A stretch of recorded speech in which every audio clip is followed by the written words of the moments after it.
and now listening to Carve. You and now listening to Carve. You and now listening to Carve. You and now. Yeah, Carve radio, the vibe too strong, the type you never could deny whichever side you on. Yeah. That's why we writing these rhymes. These young niggas so in love with the shine. I still remind. We on it, it's my time. Yeah, I still remind.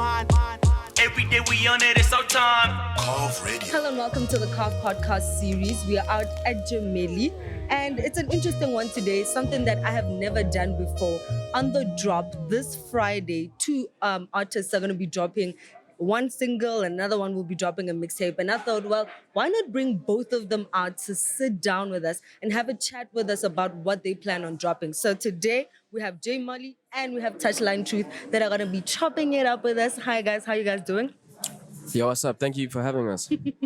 Yeah, thank you so much for agreeing to do this. I know you guys are very busy. You guys are dropping on Friday, which is like very hectic. Like, how did you guys come up with that? Like, is it a thing to come up with dates? Like, do you look at when people pay day and all of that, or is it just like, nah, let me just drop?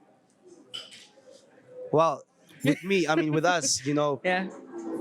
and I'm pretty sure it's the same for Untuana Ngai. It's Yeah. like, you know, you don't really care too much about what other people are doing, especially Okay. from an artist perspective. Yeah. You don't look too much at like, okay, that rapper's dropping that, you know, it's competition at the end of the day. And you just have to, at the end of the day, your fans need to hear your music. So Yeah.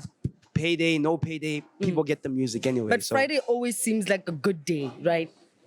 Actually, the Friday reason why people drop Friday is, I think obviously the weekend pays a contribution to that, but it's because to get your stuff playlisted properly through like Apple Music, Spotify, platforms like that, you have to, it comes out on a Friday. It's like the movies, you know, movies always come out on Friday.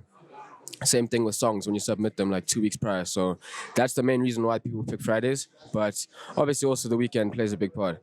But I mean, in terms of like setting a date, it's definitely vital, important. Just depending on how you want to do your rollout. Some people like spontaneously just dropping stuff. But I mean, if you want to do a proper rollout, planning it in advance is definitely key. And obviously for a mixtape, there has to be a lot that goes into that, you know. So are you going to be dropping the mixtape all together and pushing the singles separately from the mixtape? Like, what's the plan? Yeah, well, I dropped 2 singles so far off the tape. The tape's dropping on Friday. I've dropped Angna Stress first, featuring Kostic and Younger. Then I dropped a single with CK called Fake People. Dropped that, I think, like last week. And then when the tape comes out, obviously more singles will... You sort of recognize a single just based on its... how popular it gets. You can see, okay, this is the one to go for. But yeah, definitely, I'm pushing singles, dropping videos for them after the tape drops, and just rolling the project out until like the end of December, before the album. Yeah, and Touch, for you, I mean, Friday, big day, you're dropping with KO, someone that you see as like your idol and someone who aspires some of the music that you make. How are you feeling about this? Any nerves? Yeah, a lot of nerves, you know. But that's generally me, you know. Yeah. I get like a little anxious with every drop because every single time you put yourself out there, you know that you're gonna be judged. You feel me? So, you know, you just want to make sure that you give Abantu Bako like a good product and that they receive it well. You never know how they're gonna receive it. So I think that's where the anxiety comes from. But also it being you know, it's like a big moment in my career also. You know, we've worked hard, we've gotten to this point, and you know, we managed to do the song, you know, and it slaps, man. It's gonna mess the clubs up. So I'm really looking forward to that. And yeah, man. I mean, KO. Yeah, how did you get him? I mean, obviously he knows you're there, but then how did he actually say, you know what, actually I'm ready to jump on a track with you type of vibe? Had you been trying to access him and get him on tracks before? Yeah, I mean, at first they booked me, when he was doing his launch for his album, he booked me at Zone 6 last year, September. And that's where I met him for the first time, you know? But you know, we got into studio earlier to work on Loki stuff. Loki, the Scandal World guy. And then, you know, obviously there was a little bit of a chemistry there. We're like, okay, we can work together. And then I sent him the song idea, you know, and he messed with him. We're like, we just ran, you know? Yeah. So for you, you already have a track with Costa Tej as well as Younger. How did that come about? Like, how did you say this is the best fit of a collaboration to make this song slap? I hit up Costa. I sent him a song of my own while I was in Swaziland, beginning of the year during lockdown, and it's just like it was a dope song, but it wasn't the best we could do. We wanted something more trendy, something more of a hit, something we could push as a single. So then he sent me the chorus. I did my verse like same day. I sent it to him. He liked it, and then I just thought Younger would fit on it perfectly. I don't know why. I just like I heard the beats, and I was just like Younger's voice will fit on this thing perfectly. So I sent it out to Younger. I got his verse back in 2 hours. So literally the song came about in like a day or two. It was ready to go, but obviously I wanted to save it for the project and everything. Yeah. And who are the people who else is on this mixtape? Oh, there's a lot. There's a lot of people. I haven't really done mainstream features in the past, besides the MT one that I did last year. It was something that I sort of was strict about, like not really featuring other artists. Short of just showing people that you can do it on your own without cosigns, blah blah blah. But then this project, I felt like it's time now, so I made sure I got a lot. I just got all the people that I like, you know, in the industry. So I got Costa, obviously Younger, Focalistic, Nadia Nakai, Ricky Rick, Frank Casino, CK, and Burning Forest Boy. Yeah, A lot of sounds like features. a lot. Yeah. And you know, this is what I wanted to touch on. Like being an independent musician, like how is it? I mean, you know, like what you were saying right now, that you made an oath to say, you know, you're not gonna make music with other big people because why? You feel like commercializing yourself or working with someone who's commercial at that point is what would have lifted you up, and you wanted to actually say, I can do it on my own without a feature that's gonna make me look like I'm great. Yeah, I just didn't want to like sort of look like a sellout or anything. Like I wanted to sort of remain true to myself, true to my sound, and I did like genuinely want to show people that like you can do it by yourself. That was like what the whole new wave culture was about. Yeah, we pushed this whole new wave thing, and that was what it was about. Was like doing it for yourself, and just blowing up the way people do it in America, like the whole SoundCloud vibe, just you know doing your own thing. So that's what I was really pushing for. and you're very aggressive with your social media, like even your posts. The other day I read one and you're literally saying, if you don't like this, something's gonna happen to you, so just do it. Oh, it's a joke. I just troll people. They're just like so stupid that they can't realize. But then I was like, I nearly scrolled away, but I was like, I went back and I definitely hit a double tap on that. South Africa can't handle trolls. They don't know what it is to troll out here. Like Right? they don't get it. And I can see that also your social media is growing a lot and you're using a lot of like digital mechanics to like get more people, and you're really identifying and getting your fan base together, you know? And what are the difficulties in doing that? Because I mean, how are you modeling yourself to say, these are the people that are definitely part of my fan club type of thing? I think initially it's the hardest thing to do, you know? Yeah. Identifying who your audience is, you know? But that happens organically. They find themselves, you know? They find themselves gravitating towards you, and then you're able to identify, you know? So once you've done that, I think it becomes easier because you know what content to create. Even though when you go into studio, damn, I'm speaking to this kid in this area, you know, so you know how to speak to them, you know what I'm saying? Mina, for instance, we look shit now, so obviously when rapper is scarcity, and naturally, I want to look shiny, are gonna gravitate towards me. So knowing that, you know, helps me to sort of like structure my message. Okay. So it's not that hard, but the hardest thing is identifying your audience in the beginning. Yeah. It's the hardest thing for me. And what would you say is that when it comes to you? Who is your fan base? What kind of person is that? I think my fan base, young audience, definitely. More of a Western influenced, worldly influenced people. I don't know how can I say that, but definitely people that are like. I think my sound is a very niche sort of sound. I sort of provide a very niche image and everything. Just the fashion, the whole brand itself is a sort of niche thing. It's not something that most people are into, you know. So it's definitely like alternative. It's definitely like sort of exclusive. It's it's something like that. That's how I would describe it. It's not really the average. It's new. It's innovative. It's Yeah. And with the title of your mixtape, you actually have it tattooed on Yes. your hair. Keep knocking the mic. Yes, yeah. So, I mean, is the messaging of this mixtape that intense that you felt like, you know what, all's fair in love and war, and yes, not only that, but I'm gonna tat it on my skin. What's the significance? Yeah, and I actually of got the that tattoo before I decided to call it the project. That you can definitely pick up on the mic. Whoa. Yeah, I got the tattoo before I decided to call the project that. I don't know, the quote, it always just came up in my life. It's like, for what it means to me is like, we have these views of how we think life should be. Yeah. We all have our own perspectives, our own religious views, our own ideas of what morality is and what good or bad is, or just how we think life should sort of play out. And then there's reality, and it's the way it slaps you in the face. It's like you can say someone can't do this, or they're not allowed to do this, or the law can tell you you're not allowed to do that, or religion can say you're not allowed to do that, but it'll happen regardless. Reality is always there to sort of slap you in the face and say, but I'm here, all is fair in love and war type of thing. Like no matter what you can say, people can do anything they want because there's no rules. When it comes to love and war, the sort of reasonable boundaries that you follow are out of the window because both things are not really reasonable things to begin with. Love is crazy, war is crazy itself. They're both just crazy realms of extreme polarities, and they're just both.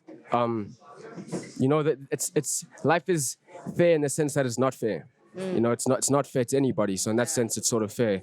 It's just embracing the whole polarity type of thing. Yeah, and all It's of very that, hard to explain. brings in like so many emotive things, and which also kind of like brings me to the fact that October is Mental Health Month, and like it's not easy for. I mean, I can say I've gone through a period where I felt like I don't want to feel the pain at all. So you'll probably like have to go on like some stabilizers or something to like alter your mood because you just can't take in the pain, like from what you're saying. So I want to know, because I also read somewhere that you are like an advocate for mental health, and I just wanted to find out like what made you draw closer to this cause. I think it's just because it personally affected me. Everyone, you can just see by people's lives what they sort of devote their time to and what affects them based on what they've been through. Some people sympathize with like starving children. Some people sympathize with gender-based violence. There's so many things you can worry about in the world. Many things. The one thing that just happens to touch me is mental health. I think because I just was personally affected by it. I know what it's like to go through it. I'm very educated about it as well. I don't know why it's there. I've just always had it in me. It's always something that I wanted to do something about. I just feel like life has so many things it can do to you. You can go through physical illnesses, many different things. But as long as your perspective is right, as long as your headspace is clear, positive, normal, healthy, you can deal with everything. Life is about your perspective. So if the perspective is the thing that's the issue at hand, like everything's gonna be messed up. You gotta make sure that your head is right before you can tackle anything, because it's all about your perspective. So Would you say that's a narrative that you put in your music? Because I saw one video where there's literally like a person who's hanging, and I'm like, this is like suicide, and what is he rapping about? Because I was like, is this connecting? what, with mental health? No, with like just narratives that you're pushing. I think if you were to speak about mental health and then have like a video that shows someone. You say it contradicts each other. Yeah, I think so. Yeah, no. So I don't. Is that intentional? Yeah, no. I'm not one to like say that I'm not one with a positive message. I'm not here to say like, yo, life is bad, but I have a solution. I'm here embracing the fact that life is bad, and I'm trying to show people. I'm just telling my story. If that's how I see something, I'm gonna portray it like that. I'm not here saying that like I'm this guy. Nah. I'm here giving the raw way that I am, the way I think things are. Blah blah blah. Yeah. I'm not like that was raw. I was like, hey. Wow. Okay. And then, so for you, what kind of narratives are you pushing? I saw that in the promotion of the single, you have like a TV game, kind of like, you remember those machines that we used to play on in the tuck shops? Sure, Street Ticket. Fighter kind of vibes there. Yeah. And I'm like, okay, so is this the narrative that you're going with? What can we expect when it comes to all the visual elements that you're going to be putting out? I mean, obviously that was the beginning of the rollout. Yeah. just adding a playful type of, relatable thing for abantu that grew up, like Sasaintwana, Yeah. study machine, yabo. So obviously me and KO being, sort of like heroes as a sekas, yabo. So yeah, that was the whole idea, yabo. So the two of us, you select. It's also because it was the feature that the people selected. Oh, okay. You feel me? So we were playing on that. Everybody has been asking for this feature for like years on end. Yeah. Well, so when we did it, we were like, okay, when we start with the rollout, we're actually gonna show this is not our selection. This is your selection. Yeah. You feel me? And Yeah. obviously, like, people had to get smart during the COVID and figure out how are you still going to get your music out there to people. And you're saying, okay, you already been doing a lot of strategies of tackling the digital streams platform, but performances really take a knock on artists. So for you, how was that? Like, how can you package the COVID-19 lockdown period, both of you?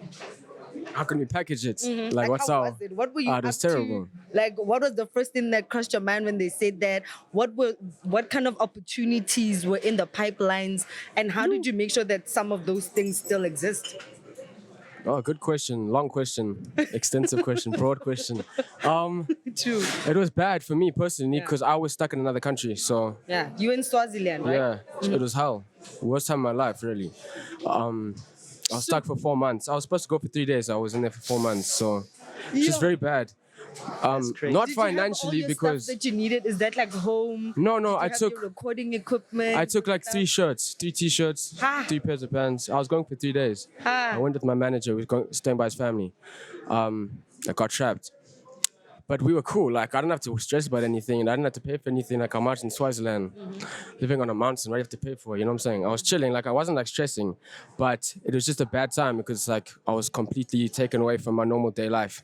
To now being on a mountain, away from everybody, not knowing what the future is. When am I going to come back? When is life going to return to normal? What is life anymore?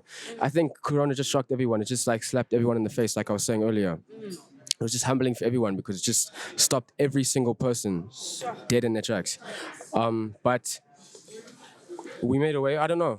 I think it was a time that every artist could like take opportunity to better their sound, to hit up a lot of other artists as well because everyone was at home. Just to like do a lot of collaborations and just to focus on your art so that when everything returns to normal, back to normal like it is now, we can start pushing it and So everything. you could record. You had. Yeah, stuff I made a that- plan. My producer actually lives in Swaziland, so I took his sound card That's and I a got relief. I got a mic from some guy that lived there, and that's when I first started recording myself and producing. So it really pushed me to explore that side of myself. But you are a producer anyway. No, You weren't I a started this producer year. before. You became a producer in the 4 months. yeah. Wow, because I saw you selling beats. And Yeah, no, that day I posted that thing, I learned how to produce that day, like literally. Not learned, I knew how to produce since I was a kid, but I tried that day proper. Yeah, and you were like, actually, this is so good. Yeah, I it just should thought that be like for sale. if I can do this now in a month, I'll be good. Like I'll be able to do it. Yeah. And did you get Then I any got submissions? Swaziland Did and- people actually buy the beats or Yeah. the stuff that you had made? Yeah. Wow, that's good. At least you still found a way to make coins. Yeah, no, for sure. Yeah. And And campaigns and stuff. for you, COVID, I know you were busy, videos, samples, all these amazing things. Tell us about that and like just all the plans that you had in the pipelines and what you had to give up. Obviously for me, COVID, I think the first thing that it interrupted was the Quantum Tour. Started with it in February, a month before COVID started, yeah, it was tough because, when you've planned your whole year basically, Yeah. and then it's like, yeah, because we're going to take that tour to like every hood. Yeah. You feel me? So, I mean, it stopped, and I think for every human being, it was just Yeah. a time where you just have to relax. There's nothing else you can do. Yeah. You relax. They tell you when you can go to the shop, when you can't. It was tough.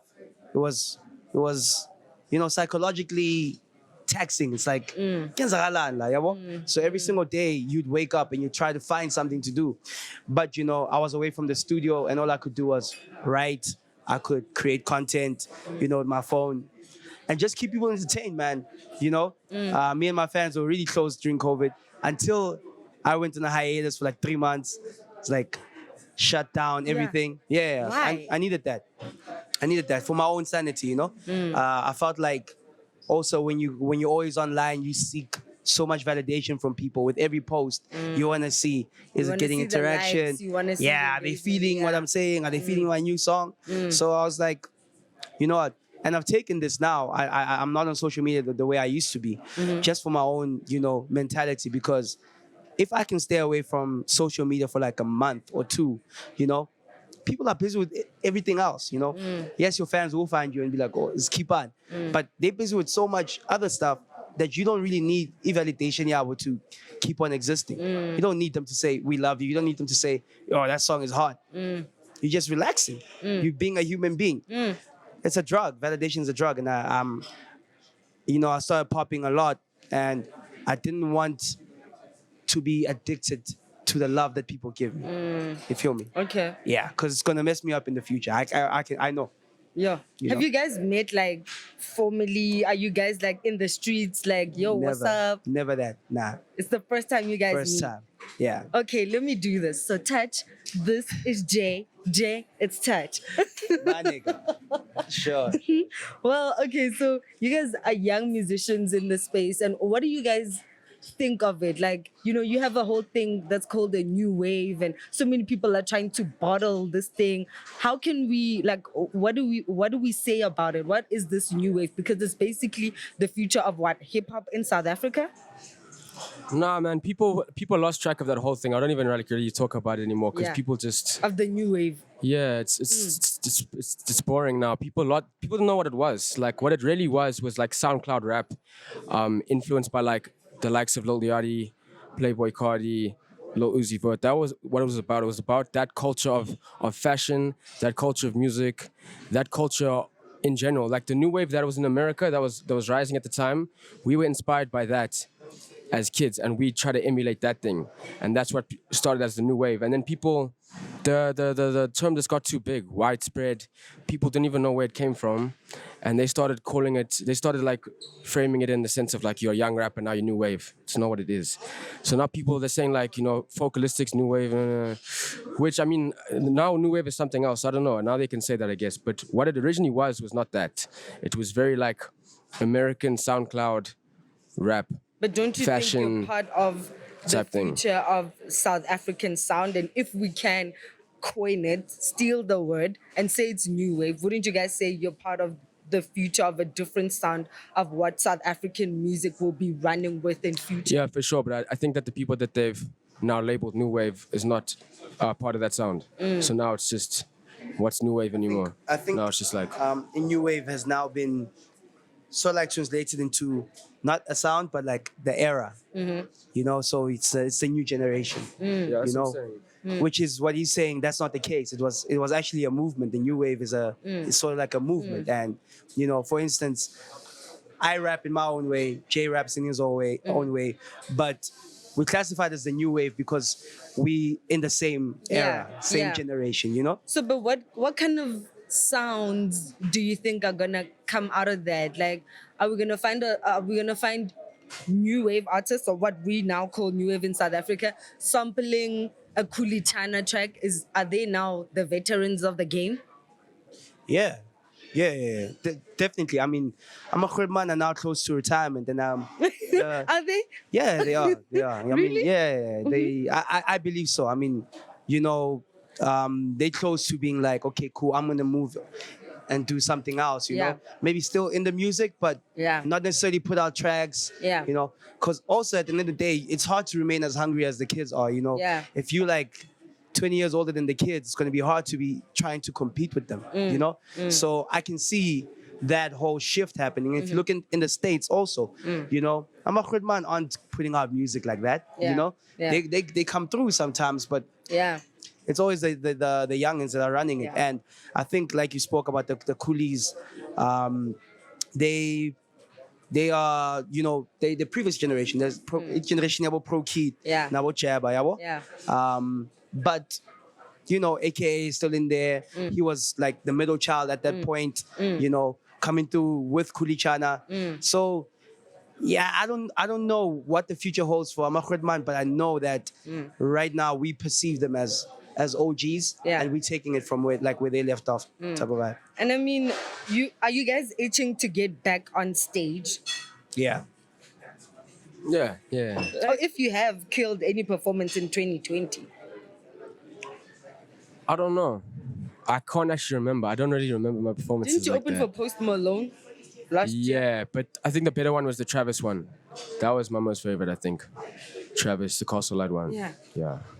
Do you get to interact with those kind of stars and when you're No, not backstage? really. I saw Travis backstage, but it was weird. It was like he was on something. It was like weird. He was like losing his mind.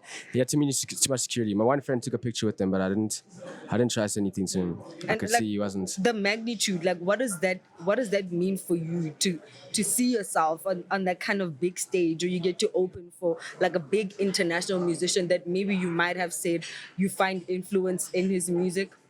Oh no, I didn't see it as a big deal. Like artists always say that, like, you know, you'll see artists on Twitter like I opened up for. It's like they just came to our country, now you're opening. Like you didn't open up for them. If you were in America, you wouldn't open up for them. Like, you know what I'm saying? Until I'm in America opening up for them, then I'll be proud of myself. I'm not gonna be like, oh, I don't feel like I opened up for them. You know what I'm saying? Okay. So because I'm in the country, and who else like they're gonna really ask? You know, there's only like 20 rappers. You know, I don't see that as an achievement. No, there aren't only 20 rappers. There's a lot of rappers. People are always dropping music. You know that, right? No, there's a lot of rappers, but I mean, somewhat like relevant rappers that are like, that have like a, you can see that there's a future in them, you know? Yeah. You can see that this guy's going far, there's something in him, you know what I'm saying? Something I like love that. your confidence. Hey. And for you, Touch? I mean, in terms of stages, I think the first big one was actually, Back to the City. And I think, you know, had a standout performance that night. You know, it was a talking point. And that was my first big announcement, you know, like I'm here type of vibe. Castle Light, you know, the Post Malone one. I think that was a good experience. There's one more that I'm forgetting that was really important. I really loved Cotton Fest. Cotton Face. Yeah. Okay. Cotton Fest was incredible. The energy at Cotton Fest is... And I think that was the last big that was the last one this year. festival that happened this year, right? Yeah, at least it left you guys on a nice high. Yeah, no, it was incredible. But also, you know, Quantum Tour. Yeah. Because that's when my fans all came to me, you know. So that was a great Are you going to experience. continue with it? Because I know that so many things, because of what happened in the COVID, you have to take a different direction. Are you going to stick with the Quantum Tour? Even with the new music you're dropping? It's something I'm thinking about. Okay. But I'm not really sure. You know, I don't think Quantum Tour... I haven't made a decision yet, but I think I might create a different tour. Okay. You know, like you said, it's a totally different time now. I think what I was trying to achieve at that point, I achieved it with the one Quantum Tour. I mean, one performance, one show of Quantum Tour. But I think going forward, I want to give people a new energy, and we're still going to see. But I'm definitely going to be doing more of my tours, though. That's definite. Do you guys and not care like about what awards? and not like what other cats do where they booked and then they say it's a tour. Okay. Yeah, you actually set up your own show. Wow, I'm feeling the shade. No, it's not shade. It's not shade, but like, it's like You're you just know, saying like a real, like real yours, like tour. it's your, you know, Yeah. it's your show. You putting the show together. You book the artist. Yeah. Okay. You feel me? That's Yeah. massive. Are you going to be giving other musicians or emerging musicians an opportunity to We did that with Quantum Tour. That was Yeah. the first. I mean, so many rappers at Gas, and That's you know, nice. we created an opportunity for them to rap on the Quantum beat, right? And then we had like so many submissions, but we could only take 6, and they all got to perform. You know, so it's one of the things that we're trying to do also. Yeah, that's really amazing. Do you guys care about awards like accolades, like Samas and all those other? Not in South Africa. Yeah, Not in South Africa. you're not for it. Nah. Not really in general, because I mean, awards are like very subjective and whatnot. So it depends on who you're trying to. I don't know. Not for me, but definitely not in this country. So a Grammy. Yeah. Okay, for you. Yeah, man. I think awards have kind of lost their dignity almost. Yeah, what I'm saying, because you ask yourself like, who's sitting there making these decisions? You know, I mean, the big one this year, they spoke about Master KG not winning any, or not even being nominated for what was clearly the biggest song, you know? Yeah. Like it was It's a a bit global. shocking. You're like, Yeah, it's like, Yeah. well, what's the criteria? Maybe I need to look more into that and actually read up on it. But you know, it makes you ask the question like, if I don't get an award, is that a reflection on me and Yeah. everything that I've done? I don't Yeah. think so. I think your fans, number one, they consume your music. Just know that not everybody's gonna like you. Not every fan is gonna like you, and not everybody at the top is gonna like you. And if they're sitting there and they're like, "Wow, J Molley had like an incredible year, but I don't like him, so he's not gonna get the award." You know, Yeah. what can we do then? Well, fortunately, we like you, and on Friday, we'll definitely be streaming your mixtape and your single. Congratulations for all of that. And thank you so much for hanging out with us on Carve Africa. No, we appreciate it, man. Yep. Appreciate That's it. how Yeah, we thank wrap you it. guys very much for having us. Thank you. Thank you. Sure. Thank you. Thank you.